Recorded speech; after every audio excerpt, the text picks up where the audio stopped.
নমস্কার, কেমন আছেন সবাই? আজকে আবারও একটা নতুন ব্লগ নিয়ে চলে এলাম। আজকের ওয়েদারটা দেখুন, চারিদিকটা কুয়াশায় ভরা। কয়েকদিন ধরেই দেখছি ভীষণ কুয়াশা দিচ্ছে। রোদ প্রায় হচ্ছে না বললেই চলে। কি সুন্দর গোলাপ ফুলটা দেখতে লাগছে। চলুন যাই, একটু চা খেতে হবে। রান্নাঘরে চলে গেলাম। রাত্রিরে খাওয়ার পর বাসন ধুয়ে গ্যাসের ওভেনটা কিন্তু পরিষ্কার করে মুছে রেখে দিই।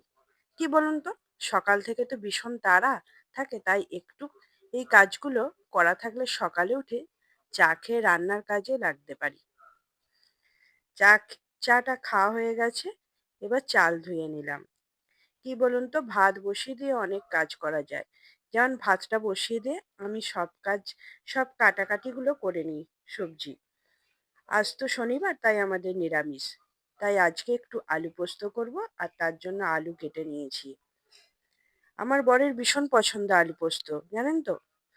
আর ডাল। ও বলে পোস্ত আর ডাল নাকি মাছ মাংসকেও হার মানাবে। যাই হোক, ওটা ওর রুচি। কড়াইতে সর্ষের তেল দিয়ে তাতে পাঁচ ফোড়ন আর শুকনো লঙ্কা দিয়ে ফোড়ন হয়ে গেলে তাতে আলু দিয়ে দিলাম। আলুগুলো একটু কষিয়ে নিয়ে তাতে নুন দিয়ে দিলাম। তারপর ভালো করে কষিয়ে নিয়ে তাতে জল দিয়ে ঢাকা দিয়ে দেবো। আমাদের মা পিসিমারা পোস্ততে হলুদ দিত না, তাই আমিও হলুদ দিই না। আমাদের সাদা আলু পোস্তটাই খুব ভালো লাগে। আর এদিকে একটু সয়াবিনের তরকারি করব বলে সয়াবিনগুলো ভিজিয়ে নিয়েছি। এবার একটু পোস্ত আর কাঁচা লঙ্কা বেটে নিচ্ছি। পোস্ততে কাঁচা লঙ্কা বাটা না দিলে ঠিক ভালো লাগে না। আর পোস্ত বাটা কমপ্লিট।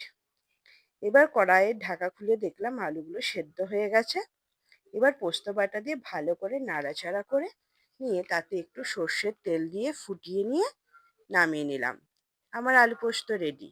এইরকম আলু পোস্ত আর গরম ভাত খেতে কিন্তু ভীষণ ভালো লাগে, অবশ্যই যারা পোস্ত প্রেমী।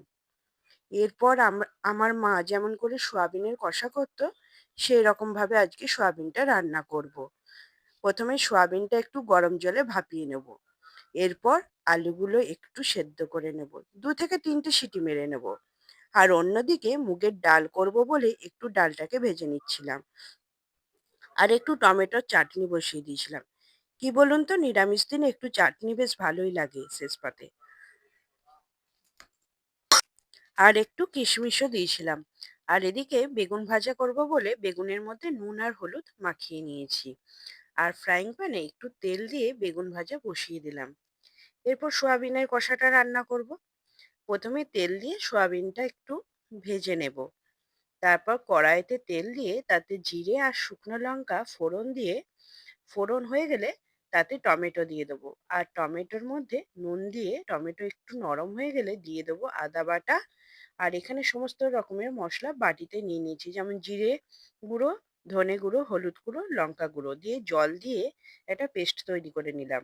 এরপর সেটাও দিয়ে দিলাম। তারপর ভালো করে মশলা কষিয়ে নিয়ে তাতে চিনি আর কাশ্মীরি লঙ্কা গুঁড়ো দিয়ে দিলাম। তারপর মশলা আবারও ভালো করে কষিয়ে নিয়ে তাতে সোয়াবিন আর সেদ্ধ করে রাখা আলু দিয়ে ভালো করে কষিয়ে নিলাম। তারপর কষানো হয়ে গেলে জল দিয়ে দিলাম। আর এদিকে বেগুন ভাজাটাও হয়ে গেছে। আর সোয়াবিনের কষাটাও হয়ে গেছে কিন্তু।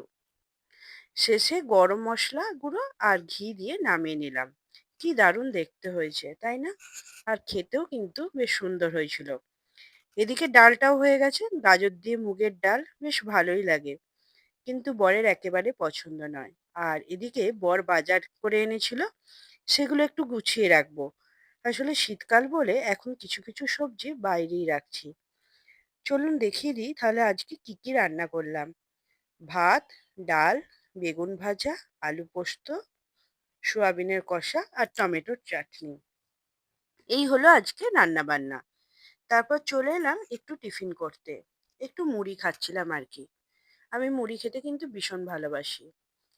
তারপর যা কাজ, রান্না শেষে রান্নার বাসনপত্র ধোয়া মাজা আর গ্যাসের ওভেন পরিষ্কার করে নিলাম। আর রান্নাঘর পরিষ্কার করে নিলাম। তারপর চলে এলাম যে জামা কাপড়গুলো কাচাকুচি করেছি সেগুলো ছাদে শুকুর দিতে। আসলে রোদের তেমন জোর নেই। আর দেখতে দেখতে বেলা 12টা বেজেও গেছে। অনেকটা বেলাও হয়ে গেল। তাই যতটা শুকায় আর কি, যতটা জল ঝরবে ঝরুক, তারপর বারান্দায় মিলে দেবো। তারপর এসে দেখলাম ছেলে বসে বসে ড্রয়িং করছে আর ওকে পাহারা দিচ্ছে আমার বাড়ির আর একজন সদস্য। তো যাই হোক, ছেলে ড্রয়িং করছে করুক, আমি ঘর মুছে নিলাম। এরপর স্নান করে ছেলে মেয়ের জন্য খাবার রেডি করছিলাম। অনেকটা বেলাও হয়ে গেছে, তাই ওদের খেতে দিয়ে আমি নিজেও খেয়ে নিলাম। তারপর বিকেলবেলা বরের সাথে গিয়ে দুটো ঠাকুরের বাসন কিনে আনলাম। আর তারপর বরকে বললাম, তুমি যে পকোড়াটা বানাও সেটা করো না প্লিজ, আমি তোমাকে হেল্প করে দেবো। আজ তো পেঁয়াজ দেবো না, বাঁধাকপির পকোড়া। বাঁধাকপির মধ্যে লবণ দিয়ে তারপর দিয়ে দিলাম, বাঁধাকপিটা একটু নরম হয়ে গেলে বেসন, নুন, আদা, কাঁচা লঙ্কা, ধনেপাতা, বেকিং সোডা, হলুদ গুঁড়ো, লঙ্কা গুঁড়ো আর একটু সামান্য চিনিও দিয়েছিলাম। তারপর ভালো করে মাখিয়ে নিয়ে তেলে ভেজে নিলেই রেডি হয়ে যাবে কিন্তু বাঁধাকপির পকোড়া। এটা এটা দিয়েই আজকে সন্ধেবেলা চা খেয়েছিলাম। তো সকলে খুব ভালো থাকুন, সুস্থ থাকুন। আজকের মতো ব্লগটা এখানেই শেষ করছি। যদি ভালো লেগে থাকে লাইক কমেন্ট করবেন। ধন্যবাদ।